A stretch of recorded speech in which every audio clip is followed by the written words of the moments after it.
Mari kita sambut, ini dia Om Henry Manapiri. Ya, jadi sebelumnya 5 buku sebelumnya semuanya non fiksi. Saya menekatkan diri untuk menulis buku fiksi. Nah, itu hasilnya Hitam 2045. Kalau pernah dengar utopis, itu berarti orang itu dibilang punya bayangan yang optimis banget terhadap masa depan. Kalau menulis novel fiksi ya, iya, tentunya harapan pertama itu menghibur pembacanya gitu. Kalau topik minggu lalu kan tampilnya Elmen menunjukkan dia sehat fisik kan? Sehat betul. Nah, kalau stoikisme sehat nalar. Oke, hai teman-teman Asta, selamat datang. Nah, dan kali ini gue ada di Opal Original Podcast ya, karena gue bakal ngobrol-ngobrol barengan sama salah seorang penulis. Mari kita sambut, ini dia Om Henry Manapiri. Halo Om, selamat siang, apa kabar? Silahkan. Selamat datang di Opal. Aku manggil Om Piring, Om Henry. Bebas. Om Piring aja kali ya. Boleh Julio. Om Piring terdengar lebih fun dan unik. Apa kabarnya Om setelah pandemi akhirnya Indonesia dan dunia berangsur-angsur pulih, udah mulai bisa keluar mall ya, udah jalan-jalan ya? Bisa, seneng banget. Kebetulan juga saya bekerja di perusahaan hospitality ya. Hotel ya. Jadi jadi terdampak banget waktu pandemi kemarin. Ya, jadi kami senang sekali kalau semoga segera berakhir ya. Wow, aku bahkan baru tahu kalau ternyata Om Piring juga bekerja di bidang hospitality.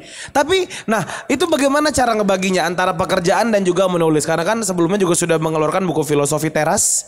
Terus juga barusan merilis buku Hitam 2045 apa 2045 bacanya Om? 2045. Oke, nah itu gimana cara ngebagi waktunya Om? Susah banget. Susah banget ya. Karena setahu aku kalau kerja di hospitality gitu Om, apakah dia 9 to 5 atau lebih dari itu? Relatif 9 to 5, jadi ya lumayan kantornya memungkinkan work life balance ya. Gitu. Keren. Jadi tapi kan pulang tapi nulis kan Om?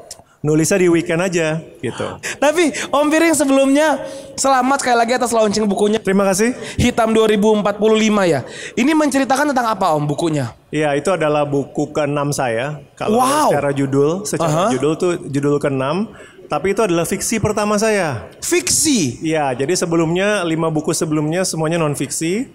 Saya menekatkan diri untuk menulis buku fiksi. Nah, itu hasilnya Hitam 2045. Oke, apa yang akhirnya membuat Om Piring yakin dan nekat untuk mengeluarkan buku fiksi pertama?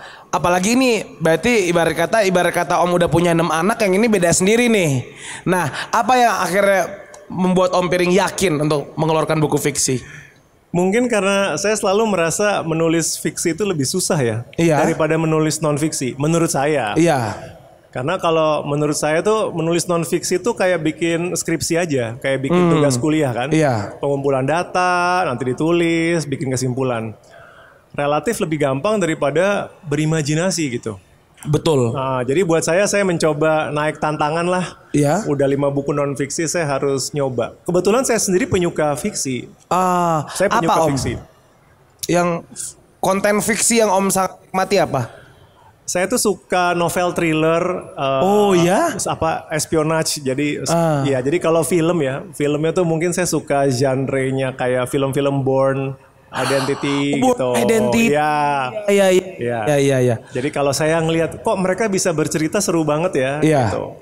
Saya juga pengen mencoba menceritakan cerita saya. Karena kan di idea of fiksi adalah bagaimana caranya kita menciptakan sesuatu yang tidak ada. Betul. Menjadi sebuah hal yang hidup dan orang-orang bisa relate dengan itu. Nah, kalau untuk Hitam 2045 sendiri nih Om Piring, itu menceritakan tentang apa sih secara garis besar? Jadi ini novel pertama saya ini bergenre distopia. Julio tahu distopia nggak? Setahu aku kalau utopia itu adalah yang sangat nyaman sehingga seperti surga, berarti distopia kebalikannya.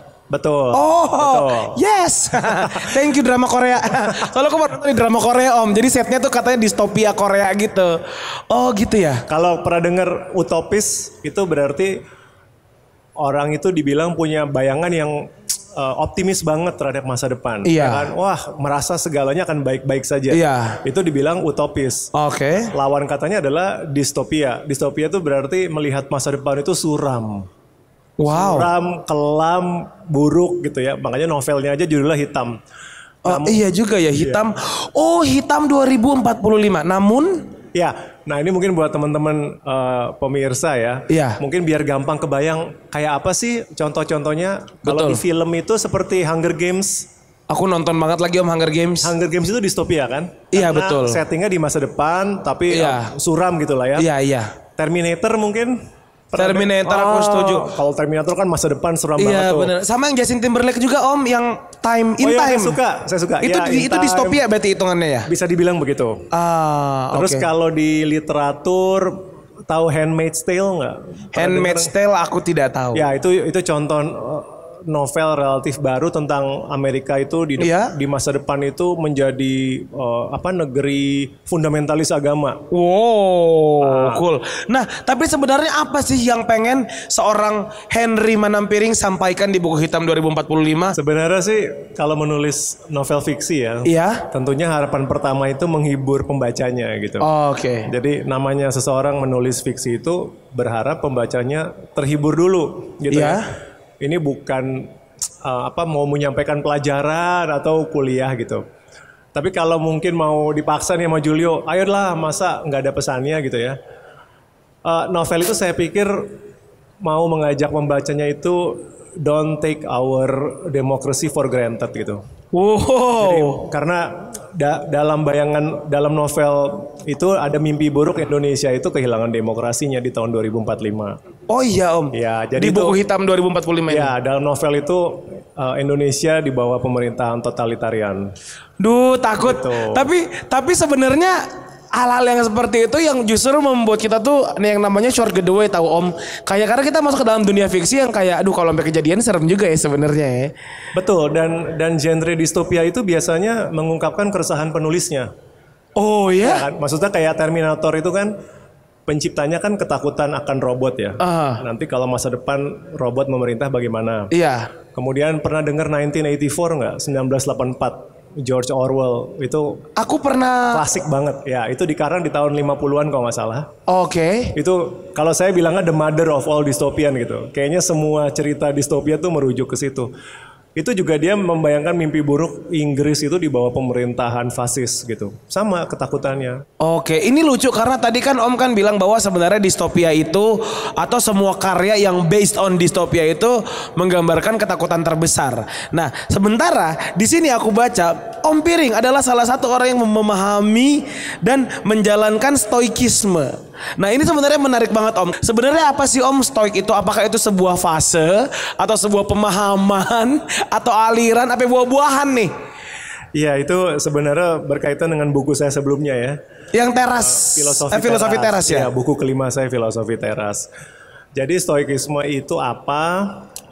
Yang pertama dia adalah aliran filsafat sebenarnya.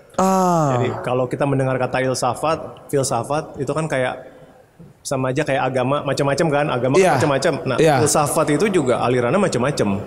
Gitu. Nah, Oke. stoikisme ini cuma satu dari banyak aliran filsafat. Umurnya cukup tua, Julio. Seberapa tua? Dia lahirnya 300 tahun sebelum Masehi, Julio. Hah? Di Yunani. Tua sekali Om. Tua banget, udah 2300 tahun. Gitu.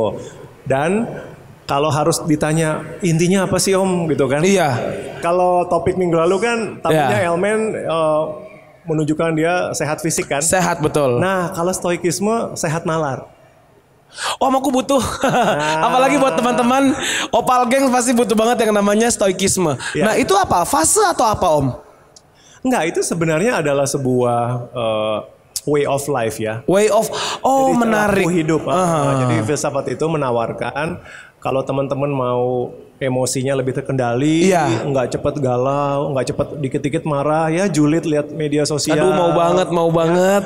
Kalau kerja di tech company startup gitu Iya, ya, hustle iya, banget. iya, Gimana iya. supaya nggak burn out? Nah itu yang harus dilatih justru nalarnya dulu, mentalnya dulu yang dikelola. Oke, nah kalau untuk Om Piring sendiri itu pertama kali mengenal dari mana stoikisme? Apakah sudah lama mengetahui itu dan sudah lama pun memahami dan menjalani itu atau baru-baru saja? Iya, saya bertemunya waktu itu saya lagi down banget, Julio. Iya. Jadi benar-benar down banget ya. bahkan sampai apa ya, sampai susah kerja, Iya. susah tidur gitu. Nah terus saya ketemu buku import gitu ya, yang membahas tentang stoikisme ini. Nah, pas saya baca, wah saya jadi terbantu habis itu. Pas saya pelajari isinya, saya pahami, itu membantu saya naik lagi gitu, pulih lagi. Oke. Nah, karena itu pada saat itu belum ada buku tentang stoikisme bahasa Indonesia. Nah, jadi saya pikir kayaknya nih teman-teman di Indonesia perlu tahu deh. Nah, tapi kan mungkin kalau cuma asal menerjemahkan mungkin kurang cocok karena kan penulisnya orang luar. Iya. Jadi saya coba memberanikan diri sharing ya. Sharing apa yang saya pahami dan saya praktekkan dari perspektif orang Indonesia. Jadi lebih relevan buat pembaca Indonesia. Wah, jadi pengen banget baca lagi Om buku filosofi teras. Oke, soalnya sebenarnya memang stoik ketika kita sudah memahami dan menjalani, kayaknya sangat menyenangkan gitu Om. Kita bisa menjadi pribadi yang tenang. Karena kan sekarang kan Indonesia atau Jakarta khususnya Om, itu sering banget loh kita mengalami apa ya, stres. Karena first thing first, kita semacam terjebak di dalam hustle culture. Nah, bagaimana nih menurut Om Piring tentang hustle culture yang terjadi di generasi muda zaman sekarang? Ya, kalau saya melihat hustle culture nih dari point of view filsafat Stoa tadi ya. Namanya Stoa ya Om? Stoa atau Stoik sama aja. Stoa aja deh biar keren. Oke. Kalau dari perspektif situ sih, kalau dalam filsafat Stoa kan diajarin kita itu hidup itu harus mengikuti empat prinsip utama kali ya. Iya. Gitu. Bahasa kerennya sih virtue. Virtue. 4 itu apa aja? Yang pertama, hidup itu harus punya wisdom. Ya. Wisdom tuh berarti dalam mengambil keputusan ya dipilih dengan masak-masak lah ya, gampang gitu. Kemudian sesudah punya wisdom kita harus punya courage, keberanian. Iya. Jadi jangan takut kalau untuk hal yang benar. Iya. Nah, tapi ada prinsip ketiga yaitu temperance atau moderation. Jangan berlebihan. Segala sesuatu itu jangan berlebihan. Dan itu untuk apapun gitu. Makan jangan berlebihan, shopping jangan berlebihan, mau party boleh tapi jangan berlebihan. Yang keempat, adil, berlaku adil. Adil itu artinya relasi kita terhadap orang lain harus menghormati hak dan kewajiban orang lain. Nah, kalau kembali ke hustle culture, berarti kan bisa dilihat dari 4 itu. Iya. Pertama, wisdom. Bijak nggak nih kerja mati-matian tapi badan dikorbanin, ya kan? Atau kita kerja kesannya perform jangka pendek kan? Wah, lembur. Tapi kemudian dibayar dengan seminggu opname atau tipes, kan berarti kan nggak bijak. Iya. Kemudian itu berarti juga berarti juga melanggar prinsip jangan berlebihan. Iya, betul. Kan? Kerja ya baik-baik aja. Gitu. Begitu juga dengan prinsip keadilan. Keadilan maksudnya apa? Jangan-jangan kalau kita terlalu hustle, ada orang-orang tersayang yang dikorbankan. Oh iya, betul Om. Iya kan? Mungkin orang tua kita, mungkin pasangan kita, mungkin anak kita, gitu. Nah itu kan kita telah tidak berlaku adil juga bagi orang lain. Nah, begitu. Oke. Nah, ini menarik karena baru-baru saja Om, itu kan di kalangan Gen Z itu terkenal sama yang namanya istilah quiet quitting. Nah, apakah si quiet quitting ini sebenarnya salah satu jalan untuk menuju Stoa tadi yang Om bilang atau bagaimana? Bagaimana Om Piring memandang tren quiet quitting ini? Iya, saya mengikuti ya soal quiet quitting. Iya. Kalau quiet quitting-nya itu seperti yang definisi yang benar ya. Iya. Kalau yang saya baca kan quiet quitting itu artinya bekerja sesuai porsinya. Betul. Iya kan? Jangan mau weekend disuruh kerja karena itu waktunya recover. Kayaknya itu tuh udah terjadi di Australia deh Om, si quiet quitting itu. Sama beberapa negara barat lain saya baca. Iya, betul. Nah, kalau maksudnya adalah untuk mencapai work-life balance, jadi menarik garis batas, saya pikir sih itu baik-baik aja ya, gitu. Karena itu loh upaya kita mencapai keseimbangan tadi lah. Iya. Jangan sampai kerja ekses berlebihan sampai sakit.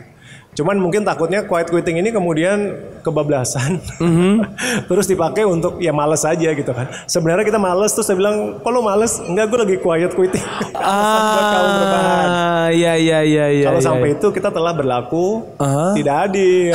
Iya juga. Iya benar. Kita kan bekerja di perusahaan, perusahaan ngasih kita gaji tapi kita nggak bekerja sesuai ekspektasi ya. Kita udah nggak adil juga dong. Tapi Om sebenarnya bingung ya, karena gini, kan kadang-kadang kita sebagai manusia, makhluk sosial, tugas dasarnya adalah berevolusi, menyesuaikan gitu. Nah, nampaknya akan sangat susah ketika kita hidup di negara yang emang hustling banget gitu kayak Jepang, tapi kita menerapkan quiet quitting.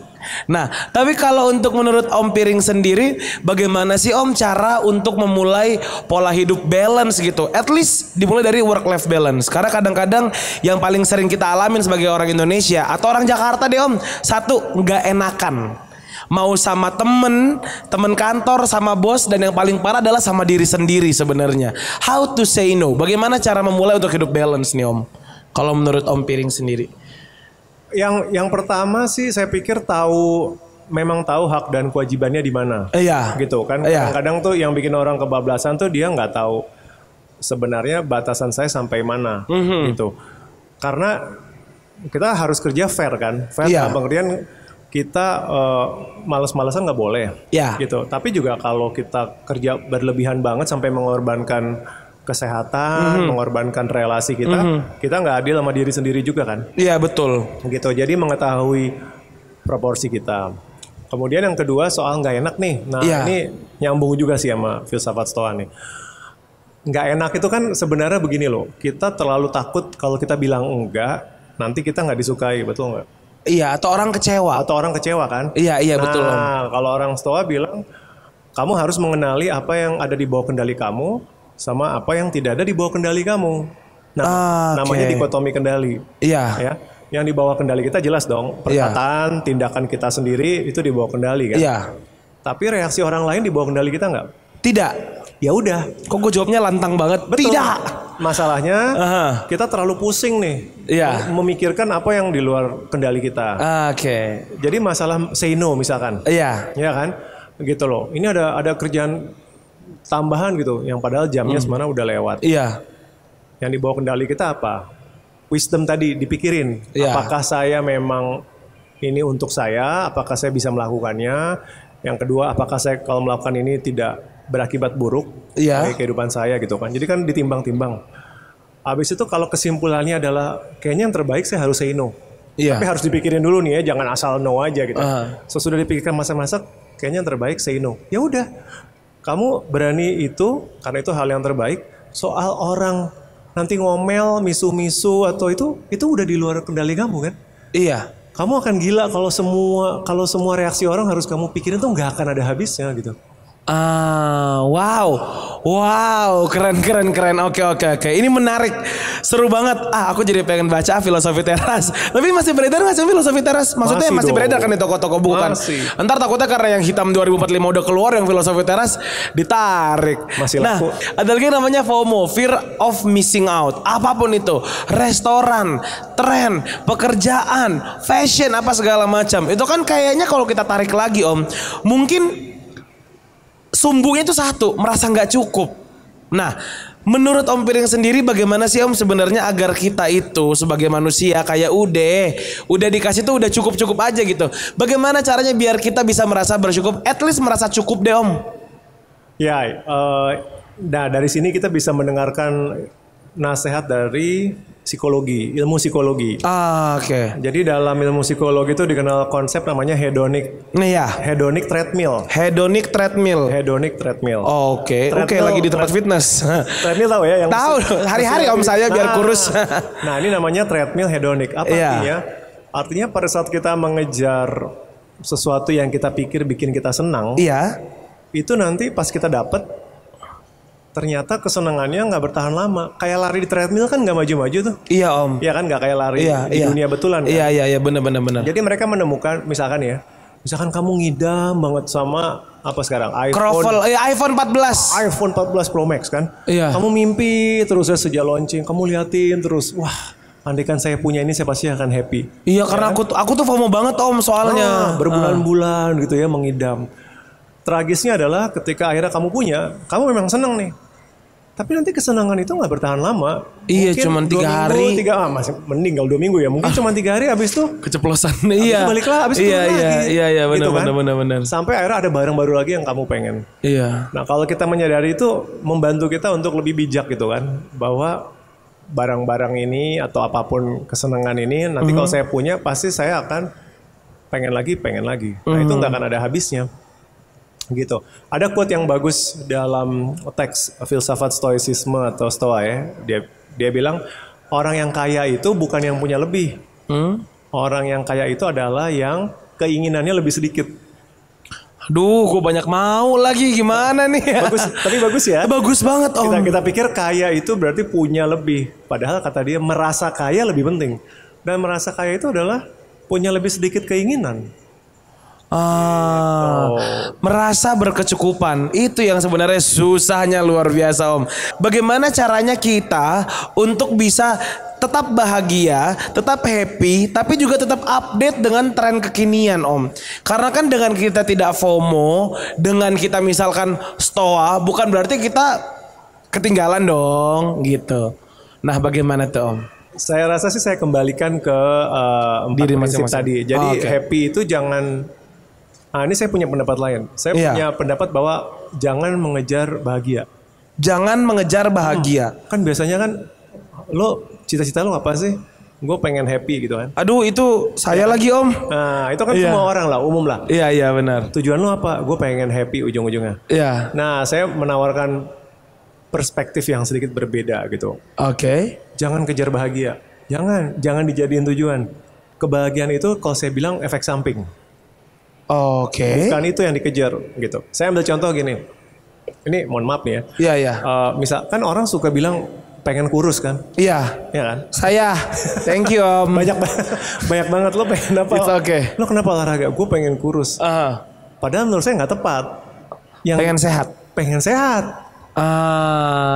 Kejarlah sehatnya. Berat badan ideal itu jadi konsekuensi aja. Soalnya kalau kita terlalu nafsu sama kurusnya, berarti nanti kita tergoda jalan pintas, misalkan ya.